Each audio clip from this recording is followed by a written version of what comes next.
Hey guys, it's Whitney, your family practice PA here, and I know it's been forever and I promised in my last video that it wouldn't be, but as you can see, I had a little bit of an injury. So I actually tore part of my biceps tendon in my labrum, so I had that surgically repaired on December 8th, so I was a little bit out of commission, but hopefully getting out of my sling next week, and just that's what's delayed me from getting back to you guys, but I've missed you.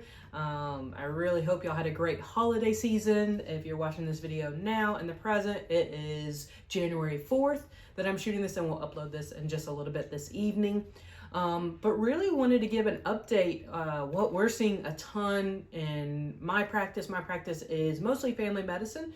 We do a little bit of urgent care kind of walk-ins in the evenings. And our upper respiratory infections, COVID, flu, RSV, everything has been just crazy. So I really wanted to do a video on how we can boost our immune system from our diet. So really looking at different foods that we can use, different things in our life that we can do to kind of help protect ourselves with it. Now, it's still super important to go see your medical providers and talk to them if you're having symptoms. I can't tell you how many times I have patients that they think it's just allergies and it ends up being a sinus infection or COVID or flu. We're starting to see, at least in the outside Orlando area, a lot of our hospitals are having a ton of RSV, and it's not just the children. Today in my clinic, we actually had a 22-year-old healthy female. Her young child had RSV, and then now she came in and her oxygen levels was maxing out at 88%, which if you're not familiar, that age, we really want it like 97 and above. So it's something that we're really keeping a close eye on, worried about in the medical community, and hopefully using some of these tools, it will help us build our immune system. But this is to help fight it, or if we already have an infection, help us recover faster. This is not used to prevent. So you always need to ask your medical provider if you have any questions about it. So just a quick video to get back in the swing of things for 2023. So different foods to help us boost our immune system, okay?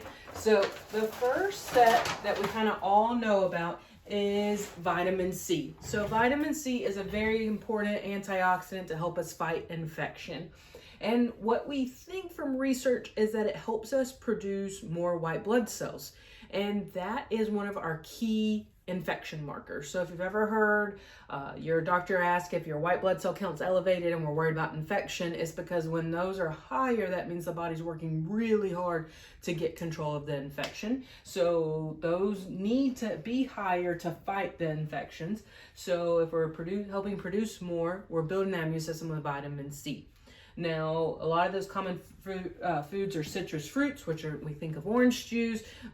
It can be grapefruit, it can be pineapple, it can be even like bananas, grapes. A lot of our citrus fruits are very helpful for it.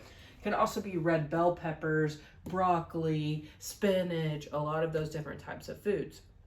Vitamin C gets this huge reputation, but actually there's so many more antioxidants, and that's what I really want to focus on today in this video, is different ways that we can get different foods. And how we'll come back at the end is that the key is variety. Like, you want colorful foods, all types of fruits and vegetables can really help it, and we'll get further into it. So another key antioxidant is vitamin A. So vitamin A is converted from beta carotene. So beta carotene, one of the biggest ones is red bell peppers. It's also in different types of broccoli and spinach and some of our green leafy vegetables. And so vitamin A is a big antioxidant. Like I said, vitamin C gets this big reputation, but there's multiple different antioxidants, and some of these foods are better than just drinking this big glass of orange juice and getting a ton of sugar in us that way. So don't forget your vegetables, red bell peppers, broccoli, spinach. Like I said, the more colorful variety you can have, the better it's going to be.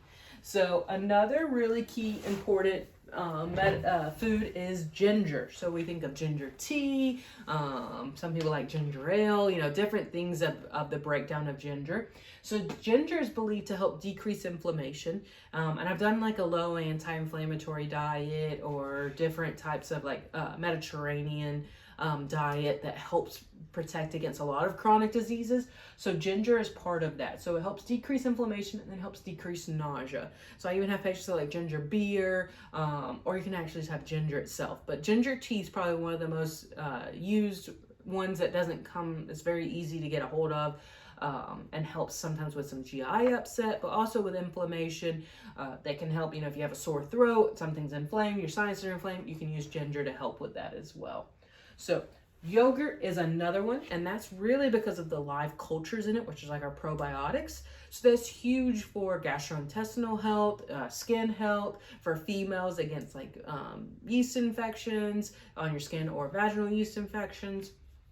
Probiotics are a huge component that would be important for that. Another key thing is our nuts, like our almonds.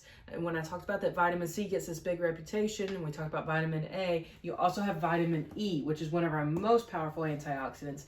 It is huge for so many different things. So it can help boost your immune system. It helps with patients. I tell a lot of my fatty liver patients to take vitamin E. It helps just keep clean vascular health.